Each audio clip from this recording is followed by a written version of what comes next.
Mana Raja Mahkota Muhammad Amin dan orang kaya Asyad perjuangan yang terus selesai. Ni ada kena-mengena ke ya? Ada kena-mengena keluarga mana? Sebenarnya belah-belah tok pada kesedia ni pun ada yang kena-mengena, ada masuk balik. Dalam keluarga saya ada sepupu saya, dia atuk dia tok pada setia Abdul Aziz tu. Saya tak tahu macam mana dia kisah segala lah. Ayalah. Oh, ada Amin Syukri. Dia dalam adik Akbar. Okey, saya teruskan ya. Allah. Okey. Ini saya tak tahu kalau hadirin di sini tahu. Ini ada cerita pada tahun 2006 kan, kubur dua pahlawan digali semula Masa ni jasad Nah Ibrahim dengan Muhammad Amin. Muhammad Amin ni dia laksamana, Nah Ibrahim ni menteri. Ni zaman masa British mula masuk Zaman Perjalanan Pangkor, tahu Perjalanan Pangkor? Pernah dengar Perjalanan Pangkor 20 Januari 1874. Jadi saya start daripada sini nak tunjukkan ini di Bunang punya cerita. Jadi dia sebenarnya dia orang ni dibuang negeri lepas dituduh terlibat dalam pembunuhan residen British yang pertama di Perak, iaitu Jenderal Roberts. Pernah dengar kan? Jadi ada yang kena hukum gantung, ada yang kena buang negeri. Yang kena buang negeri ni 4 orang. Sultan masa tu Sultan Abdullah lepas tu Laksamana Muhammad Amin ni dia dengan Sultan Abdullah ni 2-3 pupu ya. Sebenarnya lepas tu Menteri Nah Ibrahim, orang biasa dengan nama Menteri Nah Ibrahim sebagai orang kaya Kuala Lumpur Bukit Timah, itu menantu. Lepas tu Syah Bandar pun menantu pada Laksamana. Okey, ni saya depan. Ni kapal kapal Laksamana Muhammad Amin. Bukan apa, dalam TLDM ni ada 4 buah kapal korvet yang kelas Laksamana. Ini sebenarnya kapal yang diorang ni, kapal ni sebenarnya kapal Iraq tempah daripada limbungan di Itali. Dia dah tempah nak siap, tapi dia kena ban, tak boleh ambil sebab dia perang dengan Iran masa tu, tahun 80-an. Jadi lama tersadar limbungan, lalas kerajaan kita ambil, dia beli 4 biji kapal kelas korvet korvet ni maksudnya kelas kapal perang yang paling kecil Jadi ada satu nama KD Laksamana Muhammad Amin, KD Laksamana Tan Pusma, itu pun Laksamana Perak. Lepas tu KD Laksamana Hang Nadim ni cerita zaman Melaka sampai masuk Johor lah, dengan KD Laksamana Tun Jamil. Jadi yang Perak ada 2 nama, Tun Pusma dengan Muhammad Amin. Okey, ini report surat khabar lah. Jadi diorang ni lepas dibuang negeri ke Pulau Seychelles Seychelles saya sebut dia pun kadang-kadang saya tak pasti. Seychelles macam tu. Seychelles ni tahu kat mana? Di perairan Afrika dekat Madagaskar sana.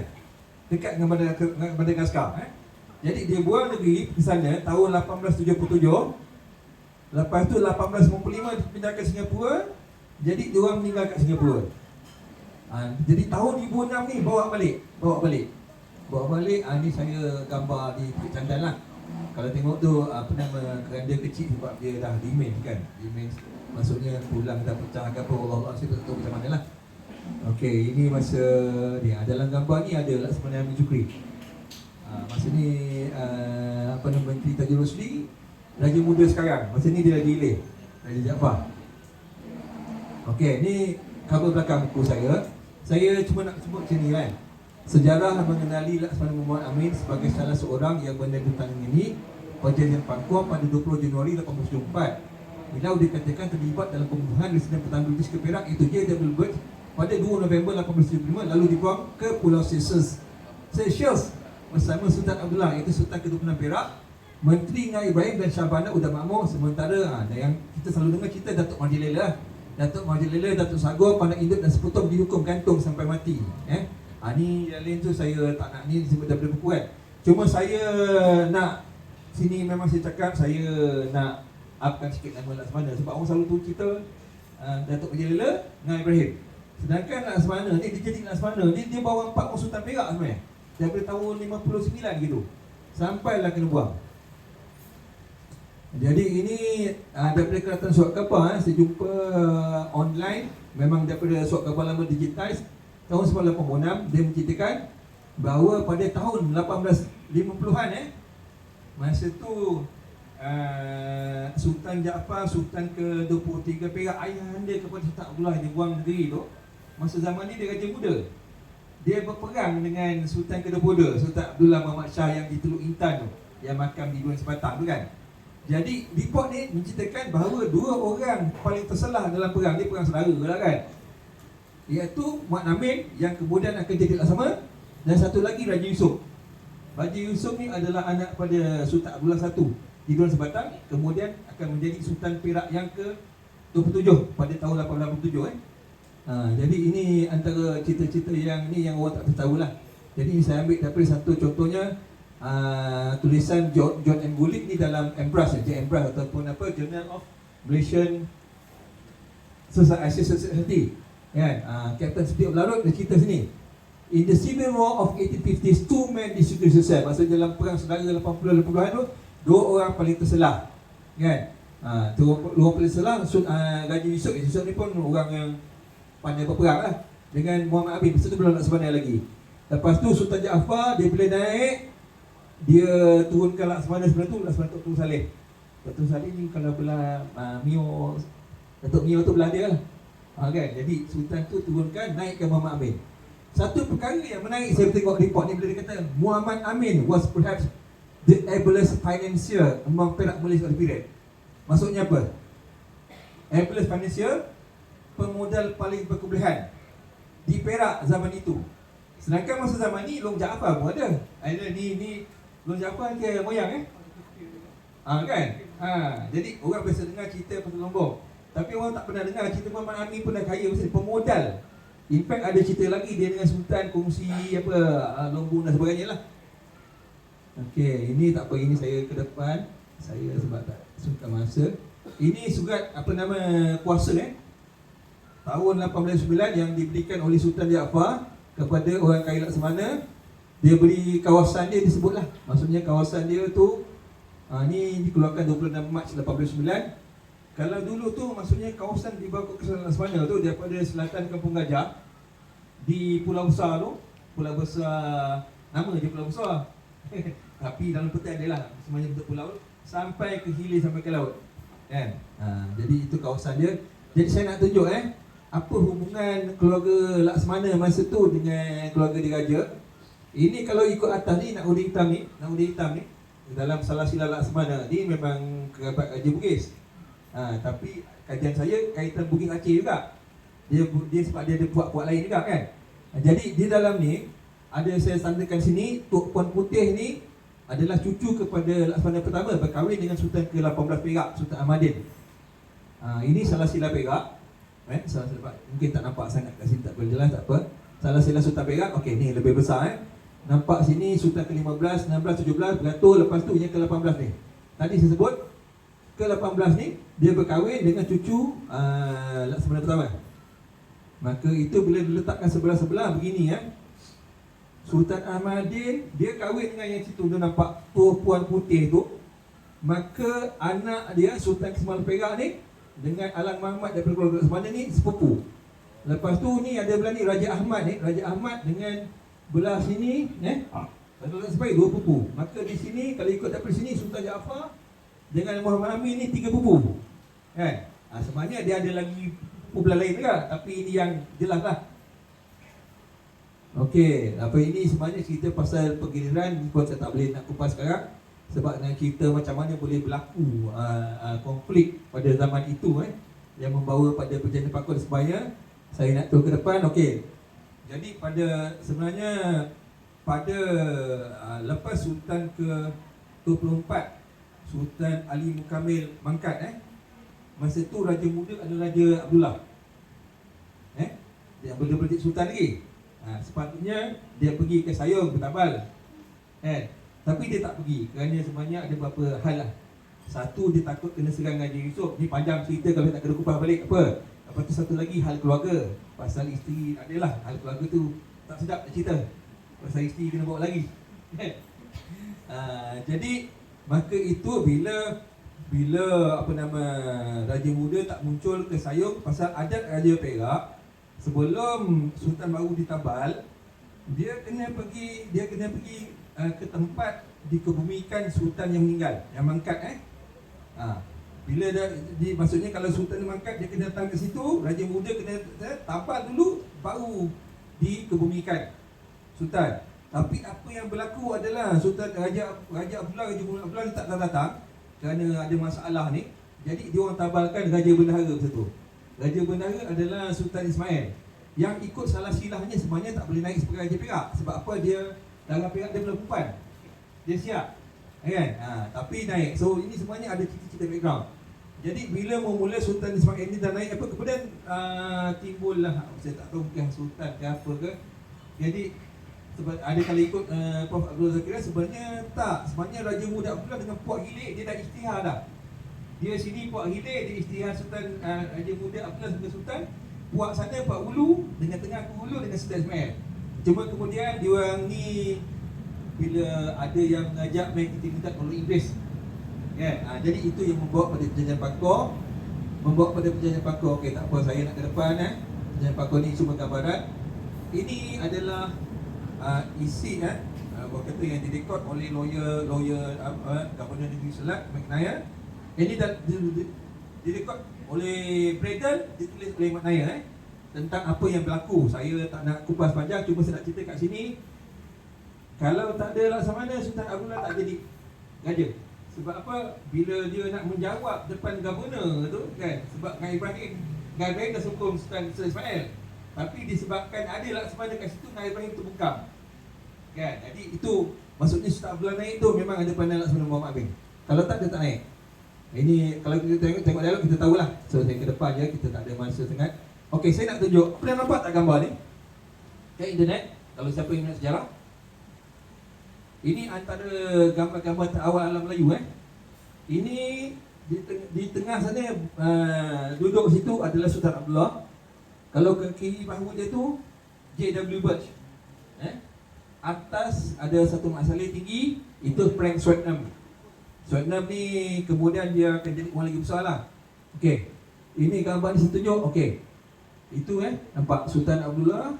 Itu apa nama Allah Birch, atas tu Swetnam. Sebelah bahu kiri dia tu Laksamana Muhammad Amin. Ini satu gambar yang dapat ditemui lah. Kan? Okey, ini saya tengok cek gambar, minta daripada apa nama arkib pun tak dapat gambar clear. Lalas ada orang jumpa dalam jurnal. Tapi part ni je. Part ni pun nampak yang ini tu nampak lah. Maksudnya ada kering kat tepi, tu Laksamana Muhammad Amin. Okey. Jadi saya nak cerita bukan apa saya tunjuk gambar ni. Gambar ni sebenarnya terkenal untuk mengaji sejarah. Tapi orang tak tahu sangat pasal Muhammad Amin ni. Dia punya footnote je tau. Muhammad Amin ni terlibat, lepas tu kena buang, itu je. Sampai peringkat dalam gambar ni orang kata tu Datuk Sagor. Padahal Datuk Sagor tak ada dalam gambar ni. Okay. Ini kalau daripada rekod Arkib Negara, dia kata yang belakang tu adalah apa nama Laksamana, Shah Bandar dengan ada nama Haji Muhammad Said dengan Haji Hussein. Okey. Terus. Ini jurnal J.W. Birch, catatan J.W. Birch. Sebenarnya dulu saya tak nak baca benda ni kan. Saya cakap ini apalah masalah ni, orang jahat nak baca kan. Tapi rupanya bila kita baca dia banyak catatan dan banyak saya jumpa banyak sebab masa ni sebenarnya tu sebenarnya ada running case di Ipoh melibatkan Harta Laksamana di Mekah pasal Faraid. Jadi disebabkan itu saya buat research tu lah. Lala dah banyak-banyak baik buat gitulah cerita dia kan. Okey, ini dia ada kata ni 12 April 1874 dia sebut lagi. Dan disebut dalam catatan dia, ini sebenarnya catatannya ni adalah nota kaki oleh dia punya penyunting. The Laksamana was the most astute of Abdullah's supporter and the most important political figure in Lower Perak. Dia kata maksudnya Laksamana ni adalah penyokong Sultan Abdullah yang paling tajam dan adalah apa nama figura politik yang paling penting di Perak. Sebenarnya kalau nak kupas banyak lagi, tapi saya cuma nak tulah. Ada lagi. Okey, saya nak tunjuk. Okey, ni juga dalam catatan Swetnam pun ada sebut pasal gambar tu. 12 April 1874. Dia sebut ni, the photographer they took a photo of the Sultan Laksamana Shah Bandar, Mr. Birch, myself and a lot of Perak men. Okey, ini dia. Itu Laksamana. Kalau saya nak up, maaflah mungkin angkat sebelum masih angkat saya mengaku. ini moyang saya ni saya keturunan 5 dari lelaki. Memang bila saya tengok macam tadi, kenapa antaranya saya tunjuk gambar kapal. Saya baca report surat khabar, dia orang cerita lebih pada Nabi Ibrahim. Sampai ke peringkat nama kapal KD Laksmana je, Muhammad Amin pun hilang. Padahal kapal tu KD Laksmana Muhammad Amin. Kan? Okey, ini perjanjian Bangkok. Perkara-perkara dan perjanjian Bangkok Okey. Sini saya nak tumpukan pada ni, ada banyak perkara lah. Perkara ke-6 Inilah Sultan menerima dan menyediakan kediaman yang sesuai untuk pegawai British bergelar residen yang diikrar di istana dan nasihatnya. Okey. Atas tu masih innocent je. Alah, dia ada tentu apa, dia orang putih yang minta tolong orang putih bagi rumah. Tapi yang kemudiannya, cara dia masuk itu macam mana tau? Dan nasihatnya hendaklah diminta dan diikuti dalam semua perkara kecuali yang menyentuh agama Islam dan Islam Melayu. Percaya tak? Inilah basis pada apa yang jadi Parlimen Malaysia sekarang. Ini basis dia. Inilah template dia. Daripada sini yang kuasa raja lihatkan, dari sinilah macam kita sekarang ni, our issue sekarang, banyak benda lah yang sedang berlaku dalam Malaysia, yang mana sampai kata soal nak takbir kat sekolah, padahal sekolah-sekolah orang Melayu pun orang lain bersoalkan. Dan macam-macam isu, inilah punca dia. Jadi ke depan lagi, inilah punca dia. Kalau orang berkaji, ni ada satu sultan daripada seorang ni dah join kita ni, Wan Fauzi ni. Dia bawa isu perundangan watan. Maksudnya kalau ikut ni, dia masalah perjanjian Bangkok ni begini dia orang Melayu faham lain, Mak Salleh bawa lain. Orang Melayu punya faham, Mak Salleh nak majukan Perak di bawah Sultan. Datang Mak Salleh besok, Sultan tekan chop stamp setuju, dia tak ubah kan. Jadi itulah asalnya sampai sekarang ni. Kan, sejarah cakap lah, surat urusan Seri Paduka Baginda tapi Sultan pun tak tahu benda. Kan? Jadi mungkin saya cakap sejarah, tapi itulah realitinya. Kan? Jadi kalau memang ikut pemahamannya orang Melayu menurut kacamata watan, sebenarnya bila kita bercakap, walaupun dikatakan tidak boleh tersentuh kecuali ada Islam Melayu dan Islam, sebenarnya dalam pemahaman orang Melayu, Islam dah cover semua undang-undang jenayah dan sebagainya, semua dah cover dah kan. Tapi disebabkan keadaan ni, disebabkan Mak Salleh itulah sekarang yang berlaku. Macam contoh dengan kes yang ada orang nama Nick Elin daripada Kelantan tu, dia tengah mencabar di civil court untuk membantahkan 20 enactment undang-undang syariah. Sebab apa? Sebab undang-undang syariah, mahkamah syariah agak inferior. Sebenarnya inilah hasil daripada perkara inilah kan. Jadi saya tu ke depan. Jadi saya kata, saya sebagai keturunan dia faham macam ni, saya rasa inilah antara benda yang kita nak cuba isua dengan kawan-kawan cari taklimat, tapi bukan senang kan. Mungkin kita ada kawan lawyer apa semua, tapi ialah bukan sesenang itu kan. Hal bidang nasihat residen dan sebagainya. Okey, kebetulan kan saya ada buat itu masa saya buat ini acara hikmah yang kedua-ketiga Ini semua acara voluntary, kita bawa orang mencari ilmu. Jadi dalam acara pertama dan kedua, satu di Shah Alam, satu di Melaka, kita buat perbincangan kumpulan. Kita lepas habis kita buat dululah. Jadi ada kumpulan kebudayaan, ada kumpulan penggerisan dan sebagainya. Jadi antara perkara yang kita bawa tu, kebetulan ini kesimpulan daripada cadangan. Perkara 6 tu, perkara 6 adalah memohon undang-undang syariah diangkat mengatasi common law dan muamalah Islam berdasarkan penggunaan dinar dan dirham mengatasi sistem ekonomi konvensional seperti pada zaman Kesultanan Melaka sebelum 1511.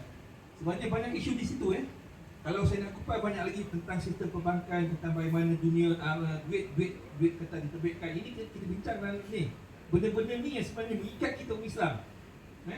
Jadi bila kata memohon undang-undang syariah diangkat, memang kita mohon lah. Tapi sebenarnya contoh saya pergi satu majlis di pusat Islam dulu, mantan peguam negara Tun Muhammad Fairuz dia sendiri pernah cakap sebenarnya undang-undang syariah mengatasi common law sebenarnya, tetapi disebabkan tak ada properly codified, alasan dia tak properly bertulis. Yang ada kat kitab, tapi kita tak boleh macam enactment berapa kan. Maka itu common law British terpakai tahun 1955 terpakai. Jadi memang ada usaha untuk codify balik, tapi Bila dia taklid, bila taklid sampai hakim-hakim pitching educated, dia akan jawab ke sana lah. Jadi itu je saya rasa saya nak bagi. Saya cuma cakap bahawa di sini kami ada usaha-usaha sendirilah, dan saya sebagai seorang anak cucu yang rasa nenek moyang saya ada kesilapan bila menandangi perjanjian tu sebab faham dia orang lain kan, tapi yang enforce cara lain, dan itulah menjadi sekarang. Jadi kalau tuan-puan solusi kan nak faham mungkin boleh kaji sendiri. Ni kalau saya buku lah, saya promote lah kan, saya jual 99 ni, tapi untuk hari ni sejual 80. Kalau nak berminat lah. Okey, Assalamualaikum warahmatullahi wabarakatuh. Terima kasih.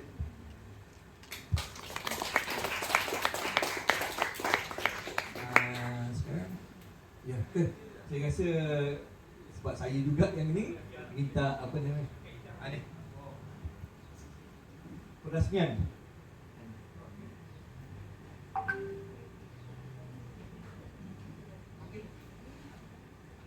Dr. Zauri sebagai mewakili sarang kalau tak saya sambung, saya cakap dia kena tukar pattern, boleh?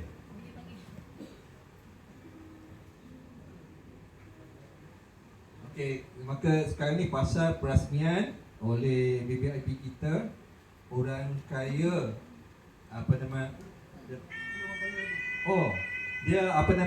jawatan dalam orang kaya 16. Okey, 16 lah. Yalah, orang kaya 16 tu pada Kustia. Ni jawatan di Istana Perak. Di sini orang besar Jacaan Mualim lah. Jadi kalau daripada segi protokol sebenar, inilah Wakil Sultan di daerah ni. Sebenarnya kalau ikut balik pada protokol Melayu, jawatan ni lebih tinggi daripada ADUN dan lebih tinggi daripada Wakil Rakyat.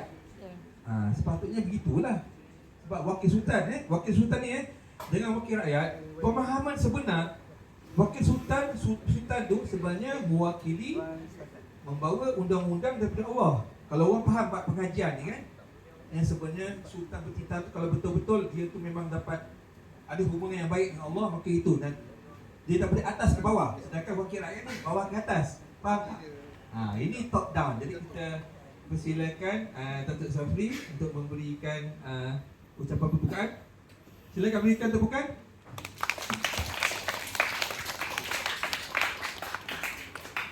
Bismillahirrahmanirrahim. Terima kasih kepada pengacara Radio Utopi ya. Right. Syukur kita kepada Allah SWT kerana dengan izinnya dapat kita bersama-sama. Jadi kita mesti percaya bahawa apa yang berlaku adalah dengan izin Allah SWT. Izin saya ke sini pun dengan izin Allah SWT, kerana terdapatnya author daripada buku Muhammad Laksamana Mahfudzul Makni ya.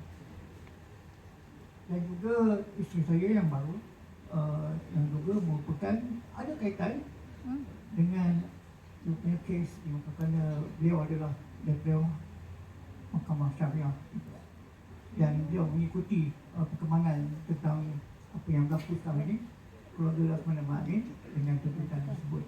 Dan ada yang kita dapat buat keputusan kerana ada hal tersebut. Jadi kalau ada kemungkinan, mungkin dia tanya saya, banyaklah kita ni kan. So kalau kita nak tahu lebih kan, author is here, dia boleh tanya lebih lanjut dan dia boleh bantu hakim untuk buat keputusan. Itulah. Jadi apa yang berlaku di sini adalah dengan izin Allah. Kita hanya lepas merancang, sebab saya merancangkan Datuk Awang Sapian. Datuk Awang Sarian kan? Tu yang datang ni Profesor Datuk. Mungkin ada kaitan. Okey.